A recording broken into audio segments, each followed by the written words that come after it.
राधे राधे। जय श्रीमन नारायण। सुख दुख हमारे अपने पूर्व के जन्मों में बोए गए बीज हैं जो इस जन्म में आकर काटते हैं। सुनिए धार्मिक कथा। एक बार एक दुकानदार था। उसका मांस बेचने का कारोबार था। वह लोगों को ताज़ा कटा मांस बेचा करता। इस तरह वह अपना और अपने परिवार का पालन पोषण करता था। एक दिन उस मांस के व्यापारी की दुकान के आगे से एक संत गुजर रहे थे। उन्होंने उस व्यापारी की दुकान की तरफ देखा तो वह तुरंत वहां गए। उन्होंने व्यापारी से कहा, तुम ये क्या कर रहे हो? तुम पातकी हो, ठाकुर से मांस तुलवा रहे हो। उस संत की बात उस दुकानदार की समझ में नहीं आई और वह बोला, मांस तो मैं तौल रहा हूँ, फिर ठाकुर कहाँ से दिखाई दे गए तुम्हें? दुकानदार की इस बात पर संत ने कहा, देखो तुमने मांस तोलने की बाट की जगह शालिग्राम जी को रख रखा है। तुम शालिग्राम जी से मांस तोल रहे हो। यह बात सुनकर दुकानदार हैरान रह गया कि यह तो मैं पत्थर समझ कर उठा लाया था। मुझे पत्थर ही लग रहा था, यह शालिग्राम है। इस बात की समझ मुझ जैसे ज्ञानी को कैसे होती भला? उस दुकानदार की आंखों से अश्रु बहने लगे और संत के पैर में गिरकर अपना पश्चाताप करने लगा। संत ने कहा, यह शालिग्राम को गंगा जल से धोकर मंदिर में रखाओ और प्रभु से माफ़ी मांग लेना। संत के जाने के बाद उस दुकानदार ने स्नान करके शालिग्राम जी को गंगा में स्नान करवाकर मंदिर के प्रांगण में रख दिया। खुद भगवान से प्रार्थना करके माफ़ी मांगने लगे, हे प्रभु, मैंने अज्ञानतावश आपसे मांस तुलवा लिया, इसलिए आप मुझे जो सज़ा देंगे मुझे मंजूर होगी। वह दुकानदार यह सोचकर कि वह कितना मूर्ख है कि भगवान से न जाने कितने सालों से मांस तुलवाता रहा और प्रभु कितने दयालु हैं कि उसके घोर अपराध करने के बाद भी उसे वह उसके परिवार के भरण पोषण करते रहे। अपनी ग्लानिवश उसने यह निर्णय लिया कि ताउम्र वह अब प्रभु भक्ति करके अपने पाप से मुक्ति पा लेगा। वह दुकानदार अपनी दुकान अपने बेटों को संभालकर खुद तीर्थों पर निकल पड़ा। वह एक वैरागी की भांति देश दूरी भटकता रहा। एक दिन वह भटकते भटकते एक गांव में पहुंचा। वहां रात्रि विश्राम के लिए शरण मांगकर रुक गया। वह एक घर में रुका। उस घर के मालिक की शरण में रुककर रात्रि काट रहा था। वह रात्रि भोजन मकान मालिक से पाकर रात को सोने के लिए उस मकान के आंगन में सो रहा था। तभी अर्धरात्रि के समय एक महिला उसके समीप आई और उसकी चारपाई पर ही उसके बगल में सो गई। तभी उसकी आंख खुल गई और अपनी चारपाई पर महिला को देख वह तुरंत उठ खड़ा हुआ, मगर जैसे ही वह घबराकर चारपाई से नीचे उतरा, उस महिला ने उसे फिर चारपाई पर खींच लिया। वह महिला उसके करीब आती जा रही थी। यह सब देख उसने महिला से कहा, आप यह क्या कर रही हो? मैं एक त्यागी संत हूँ और तुम इस समय वासना से भरी हो।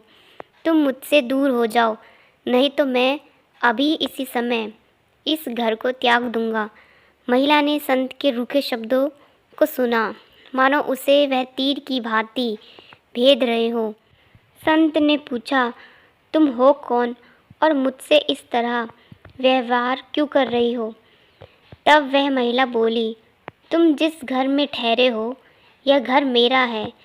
मैं इस घर की मालकिन हूँ। वह व्यक्ति जिसने तुम्हें रात्रि विश्राम के लिए शरण दी वह मेरा पति है। तब तो संत बोले, ठीक है, तुम्हारे पति घर में सो रहे हैं, तुम्हें उनके पास जाना चाहिए।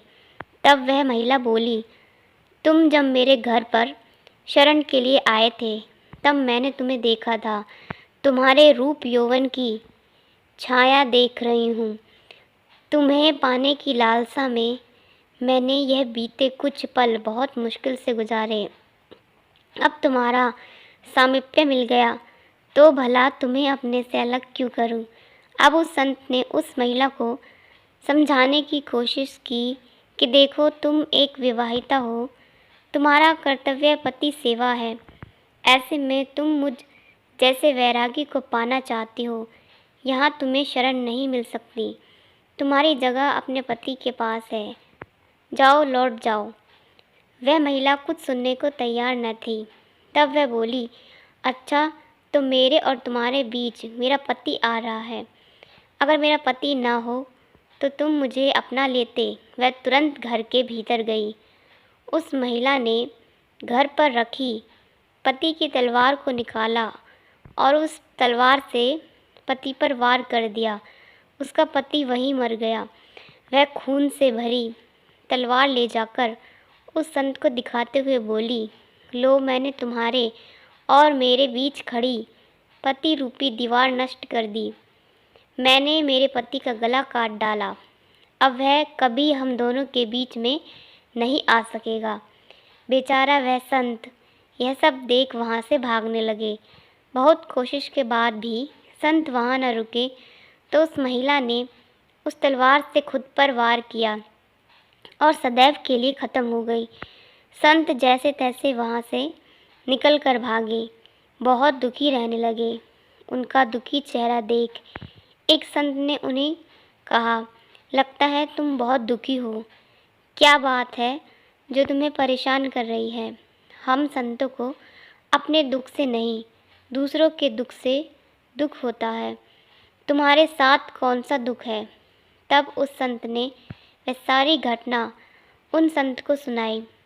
संत ने उस संत की बातों को सुनकर ध्यान लगाया तो उनको इस सारी घटना का सार समझ आ गया। वह संत उस संत से बोले, यह सब तो होना ही था, इसमें तुम्हारा कोई दोष नहीं। अब तुम शांत मन भक्ति करो। तब वह दुकानदार बोले कि यह सब होना ही था, इसका क्या मतलब? तब वह संत हंसते हुए बोले, तुम मेरे पास बैठो, मैं तुम्हें सब बताता हूँ। उन संत ने उस संत से कहा, यह सब पिछले जन्म का कर्जा था जो उस महिला ने ले लिया। संत दुकानदार बोले, कैसा बदला? अब संत उन्हें बताने लगे, पूर्व जन्म में तुम प्रभु भक्ति के लिए घर बार छोड़कर शून्य स्थान में रहते हुए भक्ति करते थे। एक दिन जब तुम ध्यान मग्न होकर प्रभु भक्ति कर रहे थे, तभी वहाँ से एक गाय भागती हुई आई। तुमने गाय को देखा, चुप रहे। गाय को एक कसाई पकड़ना चाहता था। गाय उस कसाई से बचती हुई भागती हुई वहाँ आई थी। गाय तुमसे अपने बचाव की उम्मीद से देखने लगी, मगर तुमने भक्तिवश उस पर ध्यान नहीं दिया, तो वह डरती हुई कहीं और जाकर अपना बचाव करना चाहती थी। वह वहाँ से चली गई। तभी उसके पीछे पीछे भागता वह कसाई तुम्हारे सामने हाथ में तलवार लिए आया। तुम जिस स्थान पर बैठे थे वही ठीक चौराहे पर बना हुआ था। वहाँ से 4 मार्ग निकलते थे, इसलिए कसाई वहाँ रुका। उसे समझ नहीं आ रहा था कि वह गाय कहाँ गई।